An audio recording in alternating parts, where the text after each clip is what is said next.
Surely not. You need to stop texting that girl.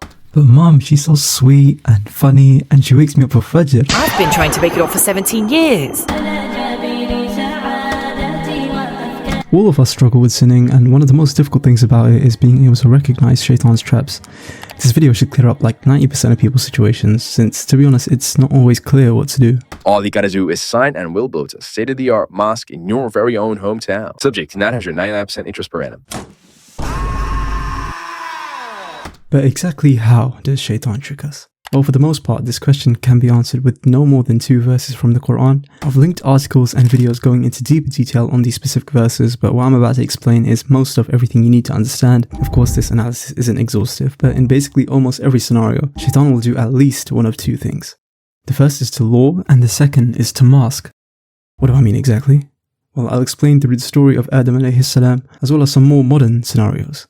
Lure refers to Shaytan's gradual deception. Shaytan did not tell Adam alayhi salam and Hawa to simply go and eat the fruit. That's too obvious, but to tell them, well, maybe just go closer to the tree. That's not really a big deal. Allah said not to go near it, but I mean, being slightly closer isn't exactly going to change anything. And I mean, nothing's happened so far, so surely if you get a tiny bit closer and climb it, you can't be doing anything that bad, right? And so on until the fruit was eaten. And for us Muslims in the modern day, maybe you're looking to buy a house or get on the property ladder, and most people need mortgages or loans to afford houses. But that means using interest. But I mean, it would be really nice to have a house, and a house is a necessity, right? And we live in a Western society, so it's kind of normal actually, and everyone else does it, and you get my point. And masking is when Shaytan makes bad deeds seem like they're actually for the greater good. Like for instance, the intro to this video. Maybe you're in a haram relationship, but she reminds you to pray, and it's definitely worse to skip prayer than to talk to a girl that isn't your wife. So surely it's in your best interest to keep talking to her, for the sake of Allah, right?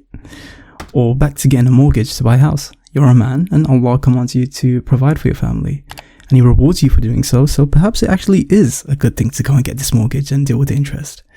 It's the idea of picking the lesser of 2 evils. But the lesser of 2 evils only applies when making a choice between the 2 is unavoidable. As blunt as it may be, Muslims nowadays tend to ignore their common sense and act as if they're locked in a room when the window's wide open. There's always a halal alternative. You don't have to get the mortgage, you could just rent. She doesn't have to wake you up, and Allah will do the job just fine. You don't have to listen to music at the gym, you could listen to Quran or nasheeds or just do the workout.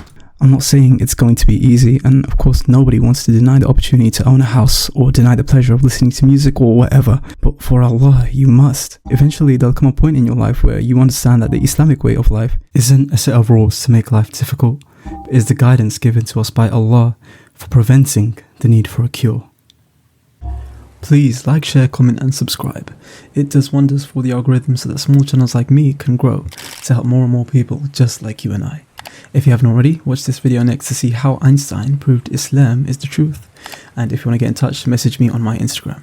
Other than that, take care, love you, and bye.